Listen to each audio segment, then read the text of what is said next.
So, I was going to do a recap of the Hallam, which was an amazing race, but I'll put that video up soon. But with this week being Mental Health Awareness Week, thought I'd sort of share some of my struggles. So since the Hallam, I've struggled trying to get back into running. My legs have just not worked, and I think I've kind of just overworked it and stuff like that. But it's made me sort of appreciate where I am from where I was. So, brief history. I used to be a teacher. I used to be a maths teacher for about 7.5, nearly 8 years. And loved teaching. Loved pupils. Loved teaching them maths and trying to get them interested and enthusiastic for the subject that I loved. And then, unfortunately, fortunately at the time, it was a good thing. I got headhunted, moved up to a different school. But when I was there, a mixture of both the school, my home life, affected me quite sort of badly, I suppose. And I sort of suffered really bad with sort of my mental health. And I remember one day sort of driving home and not wanting to be here anymore. So I kind of stopped my car, pulled over, and just had a quiet word with myself. And took some time off. I kind of had to struggle myself, I suppose, with it. And this is kind of why I'm coming in with this Mental Health Awareness Week, that we need as a society, I think, and we are getting better at it. I know I'm getting better at it. We do need to talk, especially us men. If you're anything like me, with stubborn mules at times and just bottled crap up. But when I was a school teacher, I sort of suffered. Basically, I enjoyed the teaching aspect, but the pressure of getting kids to certain grades, and then why aren't these kids at this grade? And then, unfortunately, lovely kids, but they just weren't mathematical enough, shall I say, to grasp some of the concepts. So just marking policies and just pressure of work. So it's even today now I look back and I'm like, hats off to any teachers who are teaching today. It is a tough job. But now I'm in a different place. So when I was teaching, I was off work with depression, signed off work from doctors. Didn't have any support really from home, my home life, my ex-partner and stuff. Just basically got ridiculed a little bit. Got told I wasn't really much of a father or a dad.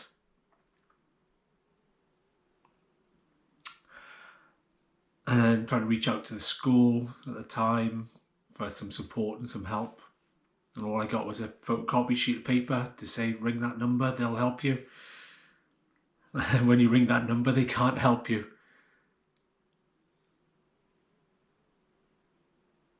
So I had to kind of dig it out on my own.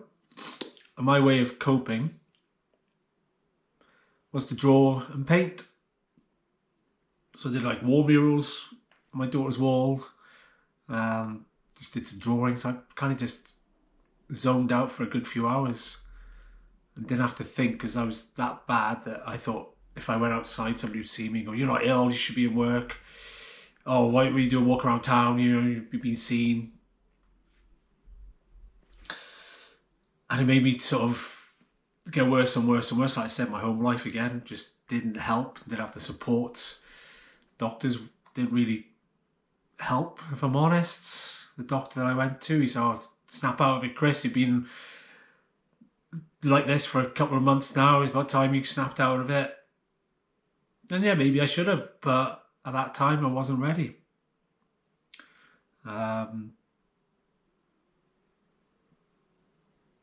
But, like I said, I started drawing and painting, and it helped me just zone out. And then come to 3 o'clock, oh, kid's coming home, right, let's go pick him up, let's go do this. So I kind of put a brave face on at that time, and then went back into my zone when the kids were in school. But when I got drawing and painting, I got pretty good, and but what can I do? And I got an apprenticeship, tattooing. And here I am 9 years later, loving my job and doing something I really enjoy, and my confidence from getting the apprenticeship and then earning and get my own business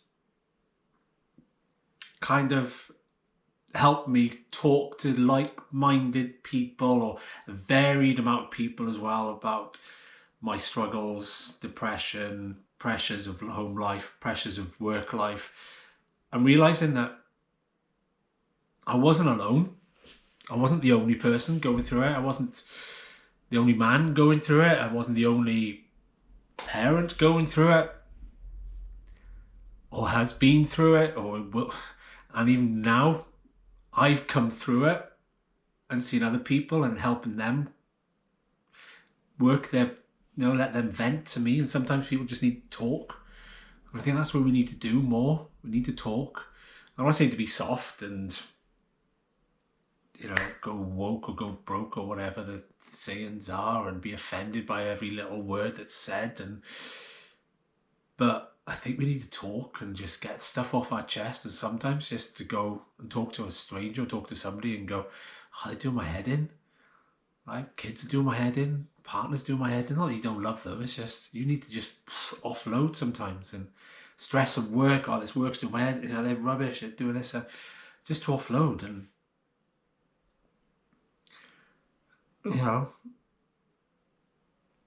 it just helps talking to people.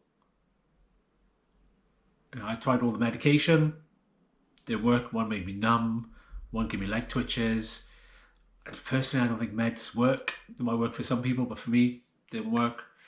The best thing that was good for me. Sounds really horrible when I look back, but it was the best thing to happen to me. It was my ex-partner actually leaving me on Christmas Day. And I was on my floor in my tattoo studio New Year's Day at that time, feeling like crap because I just found out that she'd left me for another man. And yeah, so my lowest, lower than I was when I left teaching, because that was it. Everything was gone. What I thought, but the support of my tattoo community, I suppose, was amazing. My family were amazing. They were back in my life. My friends were back in my life. Before all this, I was on my own, literally. And then all of a sudden, that person leaving opened up my doors and opened up my heart again to everybody that cared for me. And, built myself back up again and quit smoking. Started trying to get fit and healthy again, dabbled in a bit of running. And then meeting my fiance, her encouraging me, and I actually kind of blame, but don't blame her son for saying he was going to do the Western Half Marathon. So I went, I used to run, and I signed up to it, he didn't, and then I'm back into my running, and now I'm doing these stupid ultra marathons, crazy ultra marathons. But the community is just, it's like nothing I could have ever imagined. The support from everybody, from people who are ahead of you, people behind you, people are running with you, people at the events, the volunteers, the marshals, the organisers, runners, people you're running past, random people on the streets. It's just phenomenal. And that's where I'm happy now. I'm happy with my fiance. I'm happy with my running. I'm happy in my life. But this mental health, it's a killer. It's not pretty, but you can get through it, and you can do amazing things.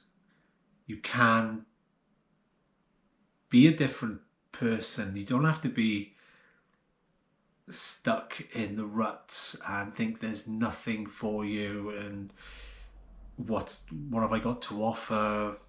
Nobody loves me. I'm a bad parent. My family don't like me. My friends don't like me. Nobody likes me. I've got no future. But that can't be further from the truth. Those are the thoughts I was having. And I can tell you now, if I look back at past self, it can be further than the truth. Everybody has their downtime. Everybody has their down moments. But it's taking it day by day, hour by hour, minute by minute, week by week, month by month. And you look back at yourself and you go, yeah, I was quite down and out, and now I'm in a better place. Don't get me wrong, we still go up and down, but I'm having more ups than downs. And yeah, just be there for everybody. It's hard to do, be there for everybody, but if somebody needs you, or if you can tell somebody needs that chat, just a random chat on a run, your mates, family, brothers, sisters, whoever, just be that ear, I suppose, your ear, however you want to say it. But